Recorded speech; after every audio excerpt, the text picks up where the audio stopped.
চলুন ঝটপট করে দেখে নেওয়া যাক বাড়িতে থাকা ম্যাগি দিয়ে কিভাবে ম্যাগি পাকোড়া বানানো যেতে পারে। প্রথমে এই ম্যাগিগুলোকে একটি পাত্রে ঢেলে নেব। তারপরে সেই ম্যাগিগুলোকে ফুটন্ত গরম জলের মধ্যে দিয়ে বেশ কিছুক্ষণ ফুটিয়ে তারপর ঠান্ডা জলে ধুয়ে সেটিকে একটি পাত্রের মধ্যে নিয়ে নেব।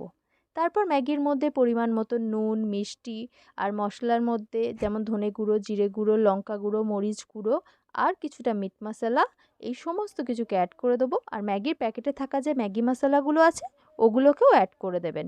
তারপর একটুখানি টমেটো কুচি, একটুখানি ক্যাপসিকাম কুচি, ধনেপাতা কুচি আর পেঁয়াজ কুচি, এইগুলো অ্যাড করে দেবেন। এই সমস্ত বিষয়টাকে হাত দিয়ে ভালো করে মেখে গোল গোল করে পকোড়ার আকৃতি বানিয়ে নেব।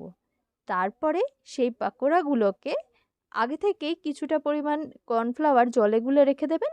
সেগুলোর মধ্যে ডুবিয়ে আর কিছুটা শুকনো ম্যাগির মধ্যে ঘুরিয়ে বাইরে থেকে একটা শক্ত আবরণ বানিয়ে নেব। তারপর এরকম করে করে সব কটাকেই এভাবে তৈরি করে একটা পাত্রে সাজিয়ে নেব।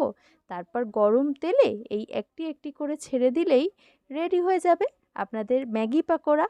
এটি খেতেও যেমন সুস্বাদু আর খুব মানে মুচমুচে, সন্ধেবেলা স্ন্যাক্স হিসেবে কিন্তু জমে যাবে।